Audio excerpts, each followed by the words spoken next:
রোববার সকাল 11টা বঙ্গবন্ধু শেখ মুজিবুর মেডিকেল কলেজের সামনে নানা স্লোগান দিচ্ছিলেন আওয়ামী লীগের নেতাকর্মীরা। তখন রাজধানীর শাহবাগ মোড়ে অবস্থান করছিলেন আন্দোলনকারীরাও। পুরান ঢাকার দিক থেকে আসা আন্দোলনকারীদের সে মিছিল আওয়ামী লীগের নেতাকর্মীদের ধাওয়া দেয়। ধাওয়া খেয়ে হাসপাতালে প্রবেশ করেন তারা, ছোড়েন ইট পাটকেল। এই যে বঙ্গবন্ধু শেখ মুজিবুর মেডিকেল বিশ্ববিদ্যালয়ের পিছনে অনেকগুলো গাড়ির মধ্যে ছাত্রলীগ পুলিশ একসাথে আগুন ধরায় দিছে। এই এই এই এইটার উপরে ছাত্রদের উপরে হামলা আসবে, কিন্তু জ্বালাইছে পুলিশ। একজনের গুলিও করছে, একজনের মাথা ফাটাই দিছে। সাধারণ ছাত্র ছাত্রী জনগণের উপরে দায়ভার চাপানোর জন্য গুন্ডা বাহিনীরা এই কাজ করেছে। ওবায়দুল কাদেরের নির্দেশে এই আগুন ধরানো হয়েছে। ওবায়দুল কাদেরের নির্দেশে এই ধ্বংসাত্মকমূলক কার্যক্রম করে সাধারণ জনগণ ছাত্র ভাইদের নিরীহ ভাইদের উপরে দায়ভার চাপানোর জন্য। আমরা এতটুকু বিশ্বাস করি যে সেনাবাহিনী আমাদের পাশে আসিয়া দাঁড়াবে। এটা আল্লাহর তরফ থেকে সেনাবাহিনীরে হুকুম করবে, কারণ এই স্বৈরাচার সরকার আর থাকতে পারতেছে না। পরে বিক্ষোভকারীরাও হাসপাতালে প্রবেশ করেন, খুঁজতে থাকেন আওয়ামী লীগের নেতাকর্মীদের।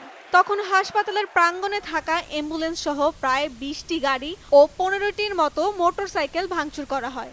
আগুন দেওয়া হয় কয়েকটি মোটরসাইকেলে। এটা ছাত্রদের আন্দোলন, ছাত্ররা যা চায় তা করে দেখায়। ছাত্ররা পারবে। আমরা ছাত্র, আমরা এদেশের সম্পদ, আমরা এই জাতির মেরুদণ্ড। আমাদের দাবি মানতে হবে এবং সরকারকে পদত্যাগ করতে হবে, এটাই আমার শেষ কথা। ও বহুত যাইছে, বহুত আমাদেরকে মাইরা, আমাদের ভাই বোনদেরকে মাইরা। ও কি পাইছে?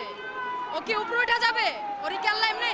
আল্লাহ বলছেন যে আমি মানুষকে ছাড় দিই কিন্তু ছাইরা দিই না, ছেড়ে দিন। এটাই এই দেশের অবৈধ সরকার আমাদের ছাত্র ভাই বোন শিশুদেরকে গুলি করে হত্যা করা হচ্ছে। এই স্বাধীনতার দেশে কোনো অশান্তিমূলক কাজ হতে পারে না।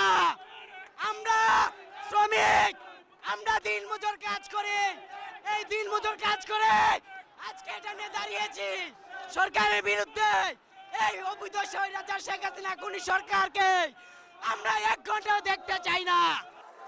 বৈষম্য বিরোধী ছাত্র আন্দোলনের ডাকা অসহযোগ আন্দোলন শুরু হয়েছে আজ রোববার। কর্মসূচি পালনে সকাল থেকেই শাহবাগে জড়ো হন অনেকে। অপরদিকে কারওয়ান বাজার এলাকায় অবস্থান নিয়েছিলেন আওয়ামী লীগের নেতাকর্মীরা। কিছুক্ষণ পর তাদের সঙ্গে আন্দোলনকারীদের ধাওয়া পাল্টা ধাওয়ার ঘটনা ঘটে।